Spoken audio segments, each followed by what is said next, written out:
हर व्यक्ति को शक्ति की जरूरत पड़ती है, सहारे की जरूरत पड़ती है। कभी कभी डूबते को तिनके का सहारा भी बहुत बड़ा सहारा होता है। लेकिन फिर भी ये बात जरूर ध्यान रख लीजिए कि हमें अपने भीतर की ताकत को बढ़ाना चाहिए। भीतर की ताकत को अगर हम बढ़ाते हैं तो बाहर कैसी भी परीक्षा क्यों ना हो, हम मजबूत बने रहते हैं। अगर भीतर की ताकत कमजोर पड़ जाए, बाहर की ताकत कितनी भी व्यक्ति को मिल रही हो, उठना ना चाहे कोई, जागना ना चाहे, बढ़ना ना चाहे, मन ही टूट जाए, फिर कुछ भी नहीं होता। तो कभी कभी जब ऐसी स्थितियां आती हैं कि जब हमें सहारे की जरूरत पड़ती है, तो फिर ये बात ध्यान रखिए, अंदर से भी कृपा मिल सके, भगवान से जुड़ना चाहिए। और भगवान अपने किसी न किसी व्यक्ति को, जिसके हृदय में प्रेरणा देते हैं ना,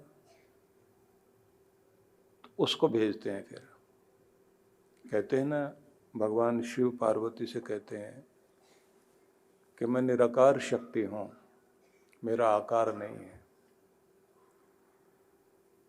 लेकिन इस संसार में उसको ढूंढता हूं जो मेरा प्रेम पात्र होता है। फिर उसके हृदय में प्रवेश करके उसे इस योग्य बनाता हूं कि वो मेरी करुणा, मेरे प्रेम को बाहर प्रकट करे।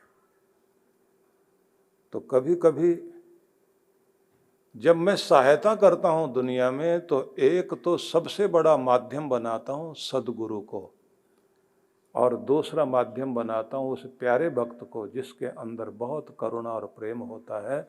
तो जिस किसी के सहायता की जरूरत पड़ती है, तो वो मेरा प्रेम लेकर के बाहर आकर सेवा किया करता है, लोगों का साथ निभाया करता है। इसलिए आप लोग देखते हैं कि लोग जब किसी की सहायता करते हैं ना, तो व्यक्ति कहता है कोई भगवान का रूप लेकर आया और हमारी ऐन मौके पर उसने लाज रखी। तो दो लाभ हो जाते हैं उस समय। परमात्मा की परीक्षा में खरा भी उतर जाता है आदमी, क्योंकि उसने होते हुए आगे सहयोग करने में कमी नहीं छोड़ी। लेकिन जब भगवान कृपा नहीं करते, तो हृदय को, जिसे कहते हैं ना, मह पुनातु हृदय, भगवान हमारे हृदय को पवित्र कर उसके अंदर बड़प्पन दे, उदारता दे। और जब दिल छोटा हो जाता है तो समझ लेना चाहिए बाहर का ऐश्वर्य भले ही मिल जाए, भीतर से भगवान की कृपा निकल जाती है। अपने से जितना हो सके अच्छा करें। और ये बात जरूर ध्यान रख लीजिए, भगवान परीक्षा लेने आता है तो वो परीक्षा भी ऐसी लेता है कि दोनों हाथ पीछे बांध देता है। हाथ काम ही नहीं करते आदमी के, अक्ल काम नहीं करती, रिश्ते नाते काम नहीं करते, सब व्यक्ति को छोड़ देते हैं। उस समय बिल्कुल अंधेरा दिखाई देता है, उस समय कोई भी पास नहीं होता। ऐसा लगता है कि जैसे पूरी दुनिया में हम किसी को दिखाई नहीं देते। ऐसा लगता है कि बुरा कोई और नहीं, बस हम ही बुरे हैं। ऐसा लगता है कि जैसे हम ही नासमझ हो गए हैं। उस समय ये ध्यान रख लीजिए कि दो ही तरीके हैं। एक तो अपने गुरु का भरोसा और एक अपने इष्ट देव का भरोसा। क्योंकि सबके दरवाजे बंद हो सकते हैं, परमात्मा का दरवाजा कभी बंद नहीं होता। और कोई भी आपसे विमुख हो जाए, गुरु कितना भी बाहर से नाराजगी दिखा रहे हों, अंदर से कभी भी किसी से, अपने शिष्य से दूर नहीं होते। उनका दिल अपने सभी शिष्यों के प्रति लगा रहता है। अंदर से वो हिम्मत देते हैं, ताकत देते हैं।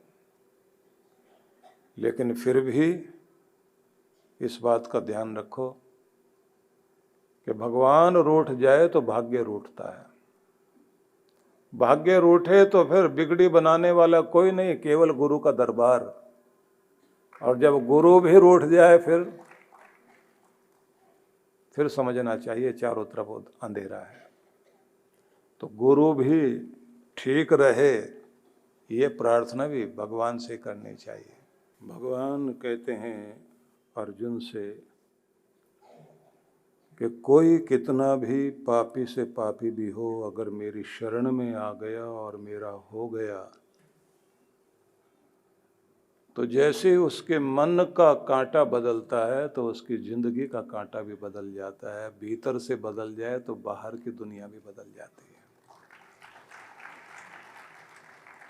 इसलिए सहारा लेकर भगवान का व्यक्ति को भगवान का हो जाना चाहिए, भगवान की तरफ चलना चाहिए। भरोसा उसका करें और कर्म अपना करने में कोई भी किसी भी तरह की कमी नहीं होने दें। भगवान ने आगे फिर ये कहा, क्षिप्रम भवति धर्मात्मा शाश्वत शांतिम निगच्छति कौन्तेय प्रतिजाने ही न में भक्त प्रणश्यति। बहुत जल्दी व्यक्ति की जिंदगी में धर्मात्मापन आ जाता है यदि उसका मन बदल जाए तो। शाश्वत शांतिम निगच्छति, और वो शांति जो योगियों को भी नहीं मिलती वो उसको प्राप्त हो जाती है। कौन्तेय प्रतिजाने ही, हे अर्जुन जानो, कोई मेरा भक्त बन जाए, मेरे प्रति समर्पित हो जाए, न में भक्त प्रणश्यति, मेरे भक्त का विनाश नहीं होता, दुर्गति नहीं होती। मैं उसको संभालने के लिए अपने दोनों हाथ आगे बढ़ा देता हूं। आपके पास एक अफर्मेशन होनी चाहिए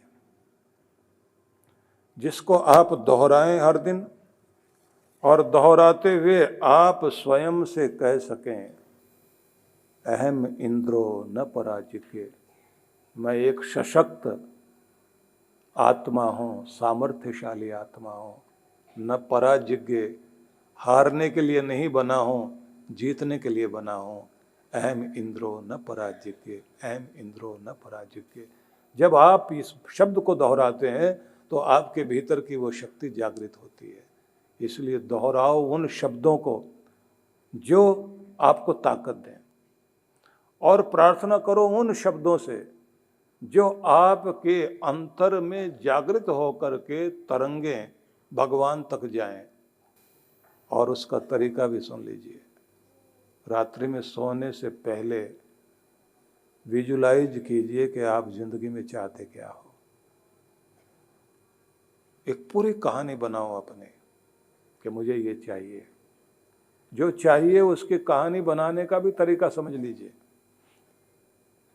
एक चलती फिरती मूवी बनाओ मस्तिष्क में,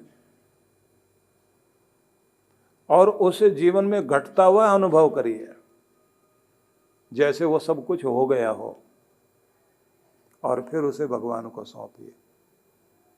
जैसे कोई गुब्बारे में गैस भर के छोड़ता है, ऐसे अपनी प्रार्थना को ऊपर की तरफ छोड़िए कि मेरी प्रार्थना जा रही है भगवान तक। अब वो विजुलाइज कैसे किया जाता है वो बताता हूँ आपको, क्योंकि प्रार्थना करनी नहीं आती। हम लोग सिखाया करते हैं, हम लोगों का प्रार्थना योग तो है ही, एक वरदान सिद्धि विद्या है। उसमें ये बताया करते हैं कि किस तरह से आपने वरदान पाने के लिए प्रार्थना करनी है। अगर आपको वो तरीका आ जाए तो आप बहुत जल्दी अपनी कामनाओं की पूर्ति कर पाते हैं। अब पहले विजुलाइज करने का तरीका जरूर समझ लीजिए। विजुलाइज करने का तरीका ये है कि आपको चाहिए क्या। अगर आप ये चाहते हैं कि आपको एक अच्छा सा मकान मिल जाए तो कहाँ पर चाहिए, कितना बड़ा चाहिए, और अपनी औकात से बढ़कर मांगना नहीं। भगवान भी देता उसी तरह से। बाजीराव पेशवा के सामने एक बार ऐसा हुआ, वो जा रहे थे और रास्ता नहीं मिल पा रहा था। उनके साथ में उनके मिनिस्टर लोग थे और सारे अंगरक्षक लोग थे। बार बार घूम के वहीं आ रहे थे, तो एक बच्चे को बुलाया, बेटा हमको उधर जाना है तो रास्ता नहीं समझ में आ रहा। बच्चे ने आकर के उनको कहा कि आपको ऐसे समझ में नहीं आएगा, मैं बोल दूं आपको दाएं जाओ फिर बाएं जाना फिर वहाँ से ऐसे घूम जाना, ऐसे नहीं समझ में आएगा। मैं आपको वहाँ तक ले चलता हूँ जहाँ से आप आसानी से आगे बढ़ जाओगे। बच्चा अपने आप आगे आगे चल पड़ा। अब ये घोड़े पर बैठे हुए हैं, पीछे उनके मंत्री लोग हैं, और ये बच्चा इतना तेजी से भाग रहा है कि घोड़े को जैसी स्पीड से चलता है वैसे घोड़ा भी चल रहा है। बच्चा आगे आगे भाग रहा है। भागते भागते उसने एक जगह जा कर के कहा, बस यहाँ से आप सीधे जाएंगे और आपको रास्ता मिल जाएगा। और जैसे वो वहाँ गए तो उन्होंने वहाँ से देखा, बोले अरे ये रास्ता यहाँ था, हम लोग तो सच में भटक गए थे। हाँ बेटा, अब तुम जाओ और हमको रास्ता मिल गया, अब हम लोग जहाँ जाना चाह रहे हैं जल्दी से पहुँच जाएंगे। तो बच्चा जो है उनकी तरफ देखने लगा और देख करके बोला, आप पेशवा हैं? बोले हाँ हम हैं। तो मुस्कराया बच्चा और बोला, अच्छा हमारा प्रणाम। अब इतना बोला और उनको समझ में आया कि बच्चे को थैंक्स तो बोलना चाहिए। तो उन्होंने अपने मंत्री की तरफ देख करके कहा, एक कपड़ा फाड़ के दे दो इसको।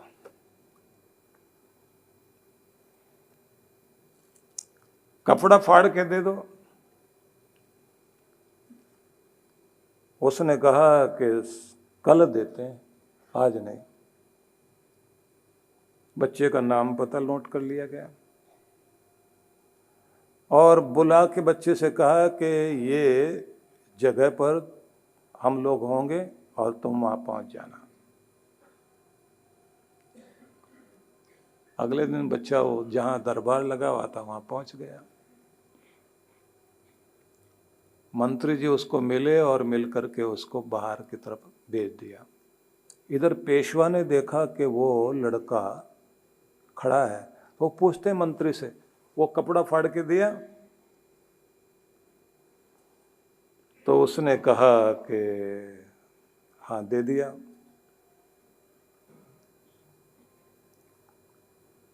कौन सा कपड़ा फाड़ के दिया? बोले 5 गांव दे दिए हमने। 5 गांव दे दिए? हमने कहा था कपड़ा फाड़ के देना है। बोले आप देंगे तो अपने स्टेटस के हिसाब से ही देंगे ना, आप बाजीराव पेशवा हैं, कोई छोटी मोटी चीज देंगे क्या? इतना बड़ा आदमी अगर कपड़ा भी फाड़ के देगा, उसके कपड़े का मतलब भी होता है कि कम से कम उसकी लाज ढांपने वाला कपड़ा कम से कम 5 गांव वाला तो होना ही चाहिए। भगवान भी आपको जो कपड़ा देता है ना, वो कपड़ा कोई और नहीं होता, जिसमें आपकी पगड़ी बने और आपकी लाज ढकी रहे, ऐसा दिया करता है। लेकिन वैसा मांगने लायक बनना चाहिए। और मजे की बात यह है कि जो फड़के परिवार की महाराष्ट्र में महिमा बनी, 5 गांव वाले फड़के खानदान, उनका नाम जुड़ा इसी आधार पर, क्योंकि बाजीराव पेशवा ने कपड़ा फाड़ के दिया था। वो कपड़ा फाड़ना क्या हुआ, 5 गांव मिल गए। और पेशवा भी वो जोर से हंसे अपने मंत्री से और बोले, तू ठीक कहता है, हम किसी को छोटा सा कपड़ा फाड़ के नहीं दे सकते। हमारा कपड़ा फाड़ना भी जो है ऐसा हो जाता है कि जिंदगी भर के लिए उसकी पगड़ी ऊंची हो जाए और उसका सम्मान ऊंचा हो जाए।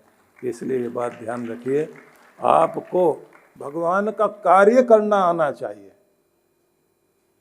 उसके लायक बनना आपको आना चाहिए। जब आप उसके लायक बन जाते हैं तब उसकी कृपा भी बहुत अद्भुत होती है। अब सवाल आता है कि विजुलाइज कैसे करें, मांगा जाए तो कैसे मांगा जाए। तो सवाल आ गया, जैसे आपने घर मांगना है। अब मैं, हमारे एक आईजी रहे हैं ना बैठे सामने, हैदराबाद से आते हैं इधर, इन्होंने विजुलाइज किया एक इतनी मंजिल का मकान, इतना बड़ा, जिसमें गाड़ी भी ऐसे चली जाए, गुरु जी का भी एक कमरा उसमें होना चाहिए, और होना भी ऐसी जगह चाहिए जहाँ गुरु जी का आश्रम भी नज़दीक में है। इतना सब मन में बैठा लिया। और बैठाने के बाद फिर आकर मुझसे बोले, हमने विजुलाइज किया, प्लॉट भी ले लिया, लेकिन काम बन ही नहीं रहा। मैंने कहा और भावना में आइए, नहीं आप आशीर्वाद दीजिए। मैंने कहा मैं भी आशीर्वाद देता हूँ। और फिर बात आई गई हो गई। और फिर जब मैं हैदराबाद गया तो मुझे बताया गया कि आज इनके आईजी साहब के यहाँ प्रोग्राम रखा गया है कि इनके घर पर जाना है। मैंने पूछा कि घर कहाँ पर है? बोले आप चलिए, आश्रम के पास में ही है। और जब मैं वहाँ गया तो मैं हैरान रह गया देखकर, जैसे इन्होंने विजुलाइज किया था वैसे ही भगवान ने दे दिया। अब एग्जाम्पल के लिए मुझे कहीं और से ढूंढना नहीं पड़ता, आदमी सामने ही बैठे होते हैं। यहाँ मैं 10 तरह के एग्जाम्पल दे सकता हूँ जो सामने सामने हैं। कोई बीमारी से बचा है, किसी का कारोबार कहाँ से कहाँ पहुँच गया, कौन कैसे कैसे किस स्थिति से निकल आया। गुरु का दरबार और परमात्मा की कृपा और आपके अंदर की भावना चमत्कार जरूर करती है। अब आपको विजुलाइज कैसे करना वो बता रहा हूँ आपको। विजुलाइज करने का तरीका ये कि कैसा, कितना बड़ा, किस रंग का, और कैसा गेट कहाँ पर होना चाहिए, कमरे कहाँ पर होने चाहिए, ड्राइंग रूम कहाँ पर हो, आपका सिटिंग एरिया कौन सा, लिविंग रूम कौन सा है, कमरे कैसे कैसे हैं, रसोई घर कहाँ पर है, डाइनिंग टेबल कहाँ पर लगेगी, सीढ़ियाँ कहाँ से जाएगी, ऊपर आके जहाँ आप सारे बैठेंगे वहाँ टीवी कहाँ लगा हुआ होगा, और वहाँ पर छोटी सी पेंट्री भी एक होगी, मंदिर कहाँ पर होगा, और बाहर की तरफ एक जो है बालकनी भी होनी चाहिए जहाँ से खड़े होकर हम बाहर की तरफ दृश्य देख सकें, और ऐसा सुंदर छत भी हो, सर्दियों में जा कर के वहाँ आनंद ले सकें, बरसात में भी वहाँ जाके बैठ सकें। और जब ऐसा कुछ होगा फिर तो वही यानी कि मज़ा आ जाए बस। वैसा आपके मन में भाव हो। और फिर मैंने प्रार्थना कर ली है, मैंने प्रार्थना भेज दी है, भगवान के दर पर एप्लीकेशन दे दी है। अब मेरे काम का प्रोसेस शुरू हो गया है, बात तो बनेगी। एफर्ट करना मेरा काम है, कर्म करना मेरा काम है, और कृपा करना उसका काम है। ये भरोसा रख लीजिए। और वो भरोसा रख कर के आप फिर उसी तरह से रात्रि में हो सके तो लिख करके, वैसे डिटेल में लिख करके भगवान के चरणों में रखिए, और आखिरी इमेज अपने मस्तिष्क में वही रखो। जैसे आप अपने मकान में प्रवेश कर रहे हैं और आप बहुत खुश हैं और भगवान को धन्यवाद दे रहे हैं। सवेरे उठते भी अपने उस मकान के लिए धन्यवाद दो। लेकिन कब, कितना जल्दी बनेगा भगवान, बस लॉटरी लगवा दो, ये सब नहीं। लॉटरी लगवाने की बात करोगे, जल्दबाजी करोगे, काम गड़बड़ हो जाएगा। और फिर ये भी नहीं बोलना भगवान औरों का तो बन जाता है, पता नहीं मेरा बनेगा या नहीं बनेगा। जहां आपने कहा पता नहीं, तो भगवान भी कहेगा मुझे भी पता नहीं है। भरोसा रखिए, प्रार्थना करनी आनी चाहिए। प्रार्थना करने का तरीका बदल जाए आपका, और विश्वास आपका पक्का हो जाए, योजनाएं देगा भगवान। क्योंकि भगवान का भी एक तरीका है, वो कैश किसी के हाथ में नहीं देता, अवसर देता है, चांस देता है। उस अवसर का लाभ लेना शुरू कर दीजिए। नज़दीक होने लग जाती है आपकी मंजिलें, काम बनने लग जाते हैं। एफर्ट अपना करते चले जाओ और हिम्मत हारना नहीं। एक न एक दिन आप देखोगे आप वहीं पहुंच जाओगे जहां के बारे में आपने सोचा था। परम पूज्य सद्गुरुदेव श्री सुधांशु जी महाराज एवं डॉक्टर अर्चिका दीदी जी के पावन सानिध्य में नव वर्ष का शुभारंभ। नव प्रभात 2026। नव प्रभात उत्तरायण महायज्ञ 1 जनवरी को आनंदधाम आश्रम में मनाने के लिए मैं आप सबको आमंत्रित करता हूं।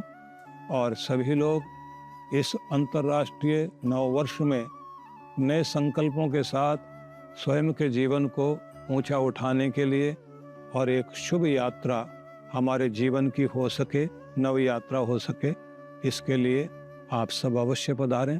कार्यक्रम की रूपरेखा, दिनांक 1 जनवरी 2026 नव प्रभात यज्ञ प्रातः 9 बजे।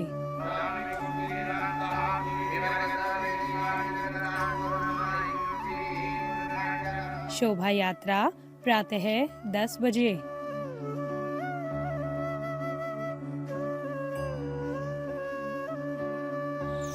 शिवालय प्रांगण में दिव्य सौभाग्य उदय प्राप्ति पाठ प्रातः 11 बजे। भजन एवं सत्संग प्रातः 11:30 बजे। स्थान आनंद धाम आश्रम बकरवाला नई दिल्ली। आयोजक विश्व जागृति मिशन नई दिल्ली। संपर्क सूत्र। अधिक जानकारी के लिए संपर्क करें। आप सपरिवार सादर आमंत्रित हैं। महाराष्ट्र के नागपुर में परम पूज्य सद्गुरुदेव श्री सुधांशु जी महाराज एवं डॉक्टर अर्चिका दीदी जी के पावन सानिध्य में विराट भक्ति सत्संग कार्यक्रम की रूपरेखा दिनांक 7 से 11 जनवरी 2026। शुभारंभ 7 जनवरी सायं 5 से 7 बजे। 8 से 11 जनवरी प्रातः 9 से 11 बजे, सायं 5 से 7 बजे। स्थान रेशम बाग मैदान, नागपुर, महाराष्ट्र। विशेष कार्यक्रम गुरु मंत्र दीक्षा 11 जनवरी 2026 प्रातः 11 बजे। आयोजक विश्व जागृति मिशन नागपुर मंडल। संपर्क सूत्र।